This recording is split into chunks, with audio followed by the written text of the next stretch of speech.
bienvenida a Karina Alem, a cargo de la sexta conferencia del día, Educación 4.0, la revolución de los datos y la inteligencia artificial.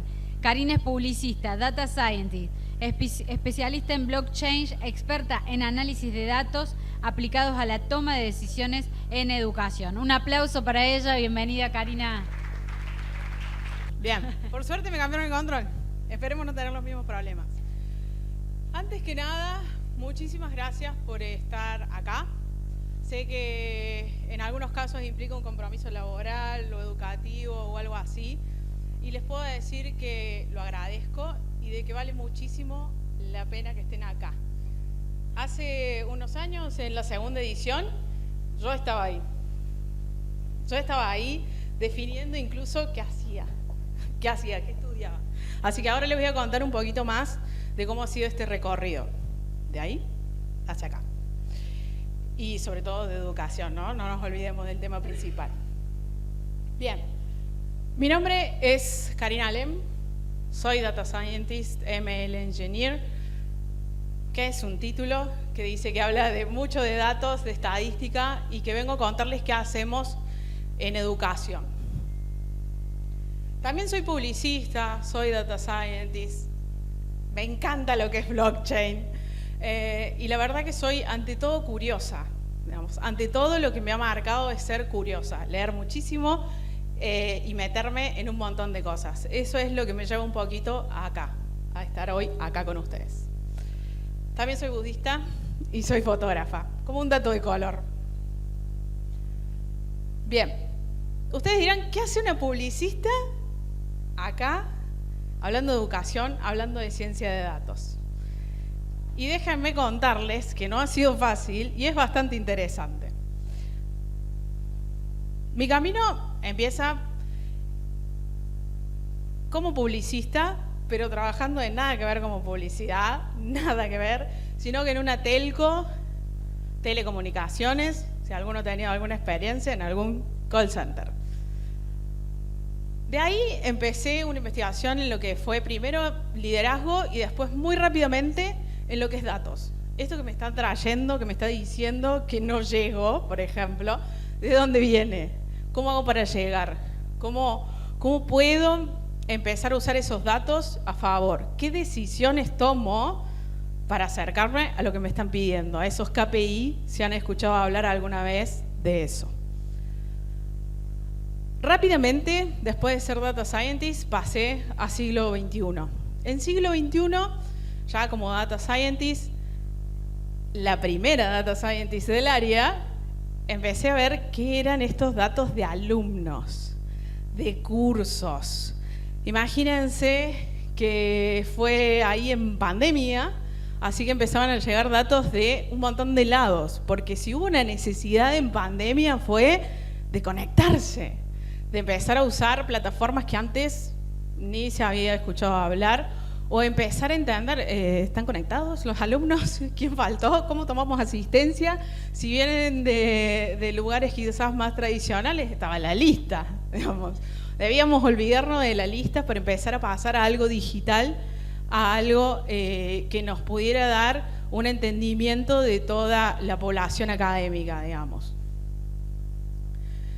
Con ese caso de éxito, porque fue un éxito, empezó mi camino en EdMáquina. EdMáquina es una startup cordobesa que justamente lo que hace es acompañar a instituciones educativas. Arrancamos por Argentina, pero ahora lo estamos haciendo por todo el mundo. Acompañarlas básicamente a descubrir este camino de los datos, a empezar a tomar decisiones con los datos, con evidencia, con eso que venimos charlando en cada una de las presentaciones y tenemos todo el día de hoy, lo restante del día de hoy y también mañana para hablar de eso.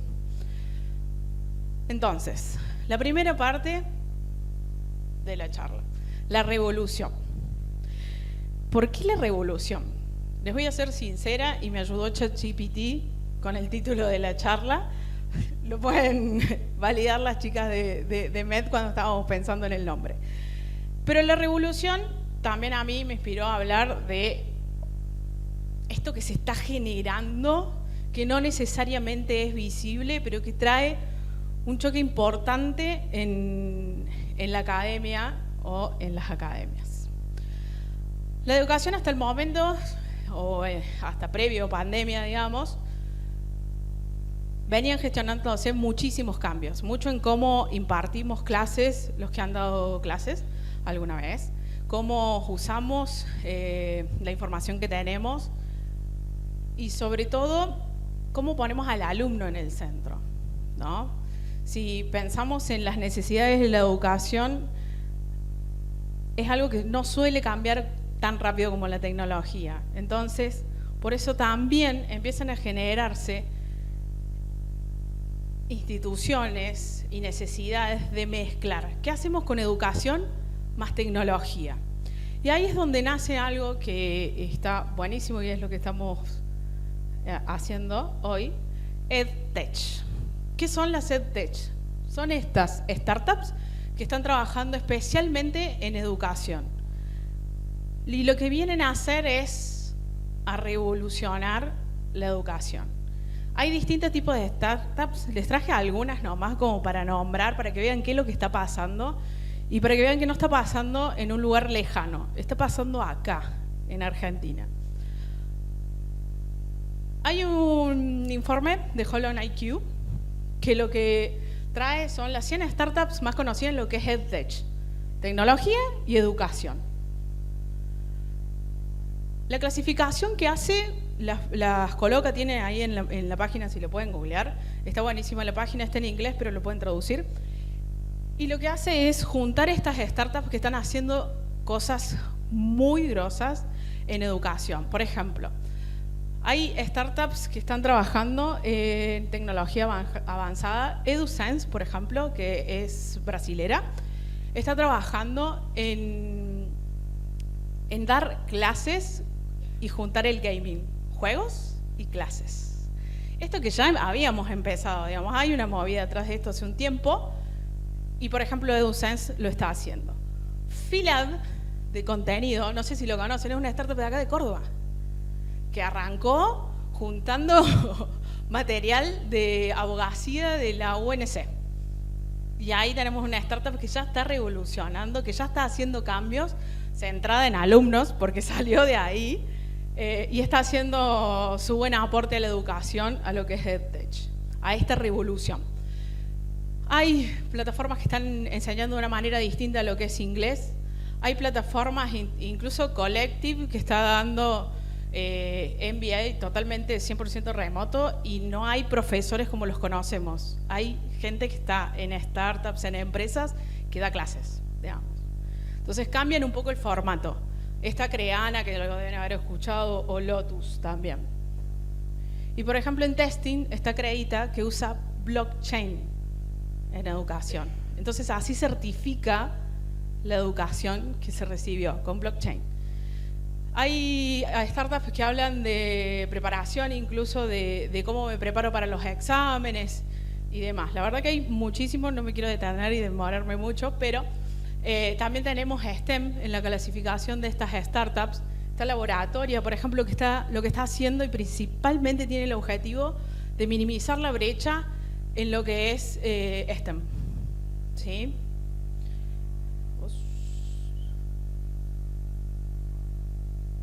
Creo que eso lo dije. Hay otras startups, digamos. Hay muchísimas startups como Talently y demás que lo que están haciendo es capacitar la fuerza de trabajo y automáticamente conectarla con lo que es la empleabilidad. Incluso Anyone IA es de acá también. La mayoría son de acá, de Córdoba. Y está Management System, que lo que viene a hacer toda esta categoría es básicamente ayudar a los profes, a la administración de las escuelas, de los institutos, a resolver muchísimo más fácil la gestión. Entonces, veamos el origen de las EdTech para que no pensemos que esto es algo del otro mundo, porque si hay algo es que no es del otro mundo. Un 11% es de Argentina. Eso está pasando ahora y estas son las EdTech del 2022, espero con ansia el 2023, porque en Argentina, en Córdoba, están pasando muchísimas cosas con respecto a educación e incluso espero las del año que viene con ansias, digamos. Imagínense si esto está pasando, imagínense lo que va a pasar. Hay una startup en Turquía, no era LATAM, pero en Turquía que lo que está haciendo es, su hipótesis es impartir clases en el metauniverso, digamos, el meta. Interesantísimo. Entonces, casi el 25% es Colombia y Argentina, 58% de Tech, Brasil y México, pero 11 Argentina. Están pasando cosas muy interesantes. Y una de las cosas que está también pasando y que estamos viendo en los datos de Argentina, acá ya hablando meramente de Argentina, son los graduados acumulados por año. Si lo quieren ver, les dejé el QR porque hice un trabajo donde se ve justamente cómo evaluación año por año, pero no lo pude subir a la PPT. Entonces, sí es lo que está pasando es que está creciendo muchísimo. Este es el punto, sí. Sí, lo que está pasando es que está creciendo muchísimo lo que son las instituciones privadas en la cantidad de graduados. La cantidad de graduados en Edmakin es una de las cosas que nos interesa muchísimo, porque ahí es donde queremos hacer el cambio. Entonces una de las cosas que empezamos a hacer es ver cómo viene esa data, ¿no? Y podemos tomar que la estatal, lo que son instituciones estatales, tiene por supuesto una gran cantidad de egresados. Cambia y baja un poco en el 2020. Pensemos, pandemia. Pero en lo que es el sector privado viene creciendo y muchísimo. Digamos. También hay una cuestión de quizás de preparación. Hay algunas instituciones privadas que estaban un poquito más preparadas para lo que es la pandemia, porque ya venían hablando de online o de clases quizás en un mixtas. Entonces, vamos a la segunda parte de la charla. Lo primero fue la revolución. ¿Qué es lo que está pasando a nivel tecnología, a nivel educación y tecnología? Ahora los datos y la IA. Para que los datos y la IA puedan existir, lo que más necesitamos es una cultura data driver en la educación. Y acá es difícil. Y me ha tocado tener conversaciones con instituciones o con gestores de la educación, en donde llegan quizás 10, 20, 30 años gestionando, y a veces es difícil intentar la toma de decisiones con datos, porque hay toda una experiencia que los avala y por supuesto que es totalmente válida, y nadie viene a cuestionar esa experiencia, simplemente a colaborar, a jugar en equipo, nada más. Para lo que es a mí faltan unas imágenes. Nos imaginemos esas imágenes entonces. La cultura data driven en la educación necesita primero establecer una estrategia. Cuando hablamos de cultura data driven es eso, tomar decisiones con datos. No es solamente tener datos. Yo puedo tener un montón de datos, pero si a esos datos no logro transformarlos en información, no logro disponibilizarlos, no logro crear un plan de decir esto va a ser primero, esto va a ser segundo, esto va a ser tercero. Si no tengo un plan claro hacia dónde voy, hacia dónde quiero ir, difícilmente tenga éxito en implementar data driven, una institución data driven. Democratizar los datos es una de mis consejos, una de las necesidades para hablar de educación y de datos en una institución. Democratizar tiene que ver con compartirlo. No puede ser algo que quede en un Excel, en un área, que no sé si les ha pasado, porque no es solamente de instituciones educativas, sino que pasa que hay un área con un Excel que da un número y hay otra área con un Excel. Teóricamente debiera dar el mismo número y no lo da. Democratizar tiene que ver con disponibilizarlo, con empezar a hablar de esos datos, de qué significa y de que por más que el número parezca malo, realmente no lo es. El primer número que nos dé, capaz no es lo que pensábamos o lo que estábamos creyendo, pero es ese primer dato que nos va a dar un montón de otros datos. ¿Por qué? Porque vamos a ver ese dato, vamos a tomar decisiones y vamos seguro a mejorarlo. Si no medimos, no mejora. Si no medimos, no mejora. No hay forma que podamos pensar que nos va bien sin un número, algún KPI, algo que nos guíe, que nos diga si efectivamente nos va bien. Democratizar los datos es sumamente importante, así como... Ahí va. Acelerar la velocidad de comprensión. Acá tiene que ver muchísimo también cómo hacemos partícipe a quien va a recibir esos datos. Muchas veces pasa que las decisiones de los datos o de las mediciones viene de arriba hacia abajo, no involucro a prácticamente nadie que va a tomar decisiones con esos datos o quienes van a verse reflejados en esos datos, esas áreas que se van a medir. Por ejemplo, si fuéramos a empezar una medición de el porcentaje de graduados, si tomáramos cuánta gente se inscribe y la comparamos con la que se gradúa de cada institución educativa, tengo que involucrar necesariamente todas las áreas. Mientras más áreas, mejor en esa construcción de datos, en esa construcción de un KPI.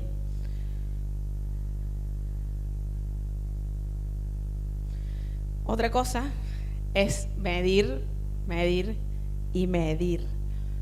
Así como les decía recién de que si no se mide no mejora, en esto de medir es también aceptar el error.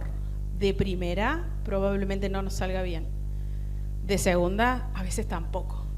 Entonces es medir, ver si me sirve, es medir de vuelta, ver si me sirve y tal vez me sirva un tiempo y después lo tenga que cambiar. Los algoritmos, estos modelos que hablábamos en charlas pasadas y que un poquito más vamos a hablar en esta también, caducan, en un momento caducan. Una población puede tener un comportamiento y después empezar a tener otro. No se puede tener un modelo o una métrica o lo que sea totalmente estable, para nada, no es para siempre, no es para siempre. Y se puede equivocar también, por eso también es sumamente necesario que cada tanto midamos. ¿Nos sirve? Sí, se deja. No nos sirve, se cambia. Hay algo que es constante y es el cambio. En la educación a veces no estamos tan acostumbrados a ver cambios tan acelerados, pero si algo podemos aprender de lo que son EdTech, estas startups, es que trabajan con un sistema de, como en la ciencia, prueba y error, ¿no? Tengo una hipótesis, yo pienso que esto va a servir, lo implemento, mido. Me fue mal. Voy con otra hipótesis. Ya aprendí algo, esa hipótesis no es válida.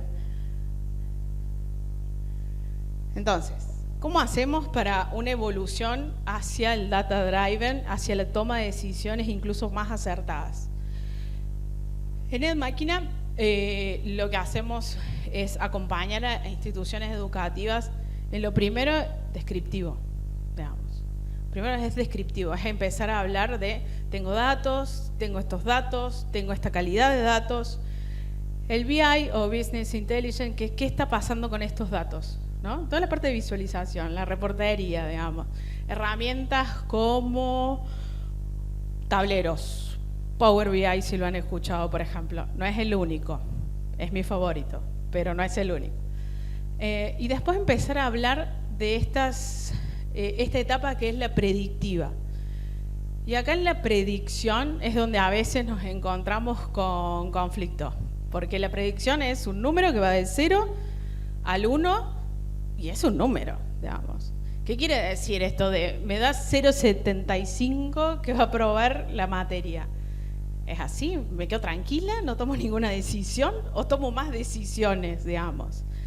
Es una probabilidad y a veces es difícil de trabajar al inicio porque es un número y queda ahí en ese número. Ese número ya no está dando información. Es probable, digamos, hay un 25% de probabilidad todavía de que no apruebe. Le ofrezco ayuda, digamos. Ya empiezo a ver con esta parte predictiva incluso. Si tengo un modelo que me dice que no aprueba una materia, pero también tengo otro modelo que se va a dar de baja y ambos me dan altos, ya puedo tomar incluso mejores decisiones, porque tengo un alumno que puede desertar y aparte probablemente deserte por una cuestión de materias y de que no pueda aprobar. Habría que ver qué ayuda le doy. Le estoy dando una ayuda quizás de contenido, quizás específica de la materia, porque puede ser, o en un área, viene flojo en un área en particular, digamos, todo lo que es área de matemáticas.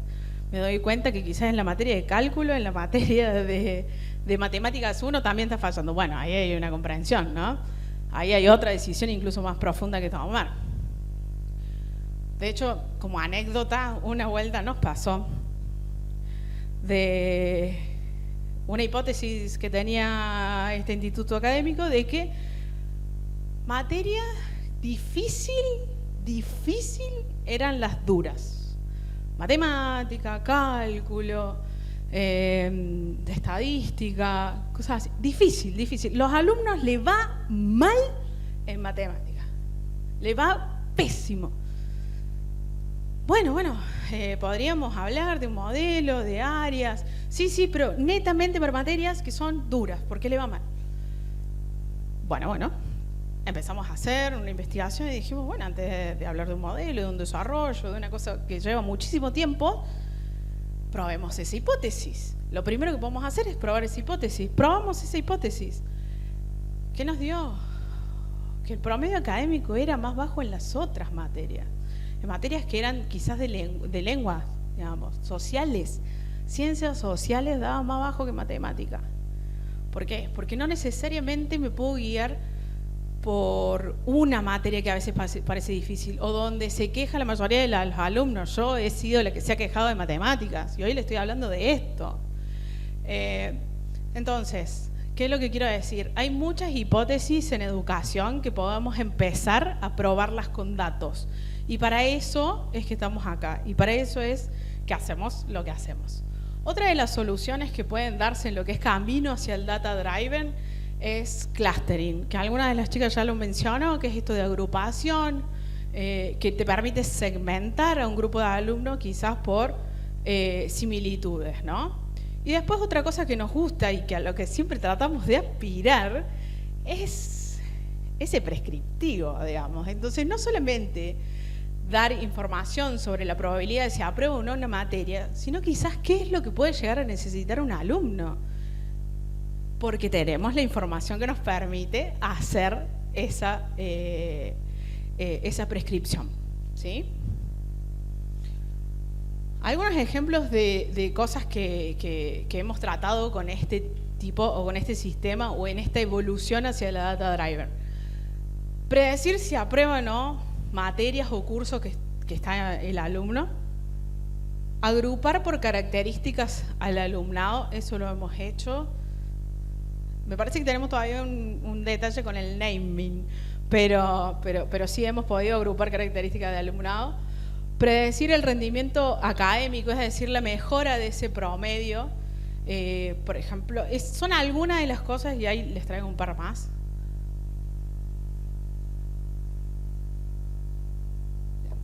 Desafíos en los que hemos aplicado, incluso más desafíos en los que hemos aplicado ciencia de datos, la deserción. La baja. Si hay algo que nos preocupa es la baja del alumnado. Son esos alumnos que parece que les va bien y de repente baja. Hay un montón de situaciones donde no es solamente la baja de la institución, a veces no es la carrera adecuada. Y es difícil darse cuenta de la carrera adecuada. Se los dice quien ha probado un montón de carreras. Sí. Personalización. Llega un momento en las instituciones educativas donde hay un montón de alumnos, es difícil llegar a la personalización, sobre todo si a eso le sumamos la virtualidad. Es difícil conocer y llegar a todos los alumnos. Es un desafío enorme. Si tenemos los datos, si hacemos el trabajo que hay que hacer hacia Data Driven, es muy posible llegar a una personalización. Y en esa personalización es poner al alumno en el centro. Conversión. Conversión es básicamente cualquiera de las instituciones educativas quiere no solamente que los elijan una vez, sino que un montón de veces. Hablemos de las inscripciones. ¿A quién no le han llegado mensajes de inscribite o volvé el semestre porque te estamos esperando? En esa conversión hemos aplicado ciencia de datos para poder predecir si va a convertir o no va a convertir. NPS. Ciencia de datos se aplica muchísimo en lo que es NPS. Hay instituciones educativas que recién están dando sus primeros pasos en lo que es NPS, pero básicamente es el Net Promoter Score. ¿Se recomienda o no se recomienda en la institución? Y de acuerdo a eso, digamos, en lo que es ciencia de datos se puede incluso predecir si un alumno en qué circunstancias estaría quizás no recomendando la institución. Y tasa de graduación. ¿Recuerdan los números de lo que viene pasando en Argentina con la tasa de graduación? Esa es una de las cosas que más nos interesa mejorar, esa tasa, que haya cada vez más alumnos en el sistema educativo y no solamente eligiendo una carrera, sino quizás la carrera con la que estén cómodos, ¿no? Y entonces ayudarlos quizás también a elegir. Algunos les dejo ya, creo que lo último, casos de éxito. Resultados de máquina en instituciones educativas. Siglo XXI es nuestro gran caso de éxito, donde hemos podido incrementar la retención e incluso la matriculación, esos nuevos inscriptos. Hay un más 35 de nuevos ingresantes, por ciento, ¿no? Perdón. Y 10,5 de retención durante el primer año, que usualmente el primer año de educación es el más importante, el decisivo, donde se queda o se va. Difícilmente nos vamos de las carreras al tercer semestre. Otro caso es Doing Globan, donde incrementamos la tasa de conversión de leads. Sumamos 5,5% más. Entonces, como último, así como una publicista encontró su camino en ciencias de datos, cada una de ustedes puede iniciar el suyo. Y sin importar el tamaño o los desafíos que presenta una institución educativa, puede encontrar su camino de implementar ciencia de datos. Solo es una cuestión de dar ese primer paso. ¿Alguna pregunta? Gracias. Muchas gracias, Karina. Ahí entramos a darte el agradecimiento, el regalo por ser parte de WITS Córdoba, WITS 2023. Y bueno, nosotros vamos a hacer una breve pausa, vamos a dejarlos un tiempito para que puedan almorzar y nos reencontramos de nuevo a las 15 horas para continuar con WITS 2023. Recuerden.